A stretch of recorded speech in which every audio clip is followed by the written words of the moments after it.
The sower went forth to sow, and when he sowed, some seeds fell by the wayside, and the fowls came and devoured them up. Some fell upon stony places, where they had not much earth, and forthwith they sprung up, because they had no deepness of earth. And when the sun was up, they were scorched, and because they had no root, they withered away. And some fell among thorns, and the thorns sprung up and choked them. But other fell into good ground, and brought forth fruit. Some 100-fold, some 60-fold, some 30-fold. Who hath ears to hear, let him hear.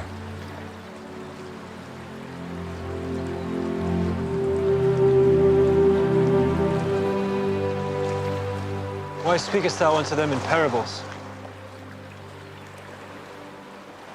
Because it is given unto you to know the mysteries of the kingdom of heaven, but to them it is not given.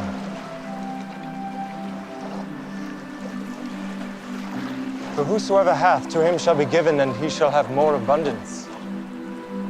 But whosoever hath not, from him shall be taken away, even that he hath. Therefore I speak to them in parables. Because they seeing see not, and hearing they hear not, neither do they understand. And in them is fulfilled the prophecy of Esaias, which saith, By hearing ye shall hear, ye shall not understand. And seeing ye shall see, and shall not perceive.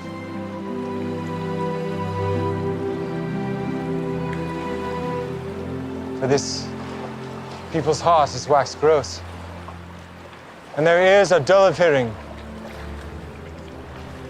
and their eyes they have closed, lest at any time they should see with their eyes, and hear with their ears, and should understand with their hearts, and should be converted, and I should heal them.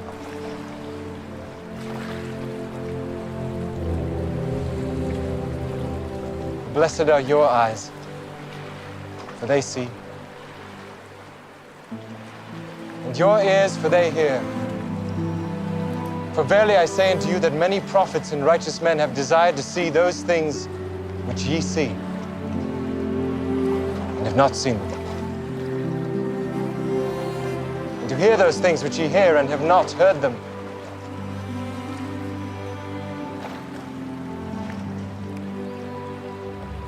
Hear ye therefore the parable of the sower.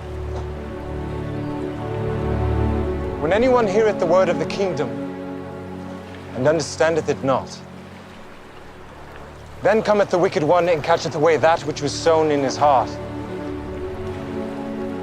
This is he which receives seed by the wayside.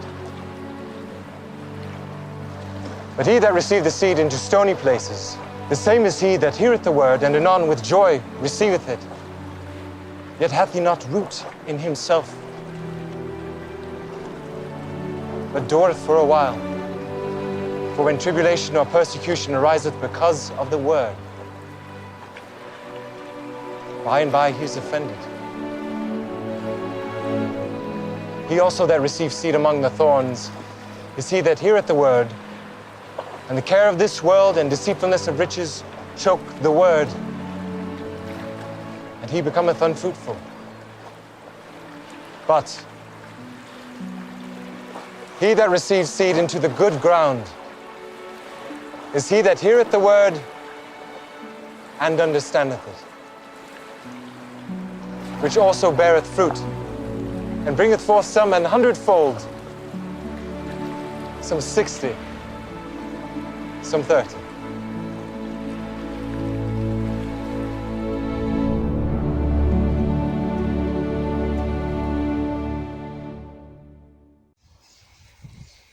My dear brothers and sisters, we have just heard the story of the parable of the sower.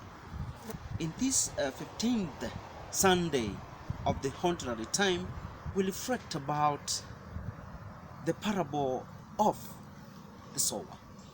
But in the first reading from the book of Isaiah, chapter 55, verse 10 and 10 and 12, 11, we get an aspect of the power of the world. What happens when drops of rain comes down? They cannot just live without an impact. The same way, the word of God, when it comes down to us, it has to have an impact. And in the second reading from the book of Romans, when St. Paul writes Romans, he's talking about the persecution, the challenges, the pains of this time as compared to the glory that will come. But in that second reading, once again, we get so very important aspect. Number one, the question of all creation crying or looking for a moment of redemption and salvation. That every creation is having the thirst to be saved. And this aspect of the creation calling for salvation also brings out about the question of our origin. We origin from God, but then we are born, and after being born, we are adopted as sons of Jesus, sons of Christ, sons of God. We become brothers and sisters of Christ. We are adopted sons. We just become, by being Christians, we are adopted to the family of Christ. And then we become brothers and sisters of Christ. But then we go through pain and suffering so that, in our redemptive journey, then we may be able to be encouraged by the words of St. Paul that tells us, yes, this world, there may be many challenges, but after struggling and being in line with the Christianity that we embraced, suffering and pain of our being Christians as we embrace, then we'll really receive, a glorification. We will be able to be saved. And then in the gospel today, we have just heard the story of the parable of the sower. And in that parable, very important aspects come out. The first one is the sower, one who goes out to sow. Number two is the seed that is sowed. Number three is the ground, the land where this soil, the soil where this land, this seed lands. And then number four, the fruits. I'm thinking about the parable of the sower. I look at the sower as God who sent his only begotten Son, the seed, because the seed is the word, and the word of God is Christ, is the second person of Trinity. And then the ground where this seed lands is now our hearts, our being Christians, where this, our environment that we create. And then the fruits that we bear, these are fruits of our Christian life. We may say, God sent his only Son. God said his word. And this word, as in the first reading, where the word goes, the word has power, transforms. But this seed, which is now the word of God, comes to us and finds different environments. And now our responsibility is to prepare the ground where we are going to lay this word, this seed is going to grow.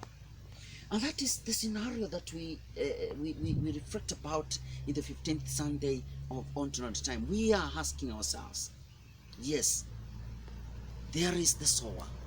God himself sent the word. And then there is the word, the seed that is expected to grow in us. And then there is the ground.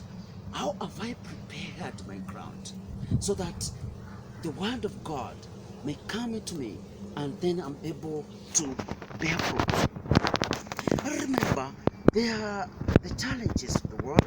There is the devil who wants to pick the word of God that has just been planted in ourselves so that we may not bear fruits.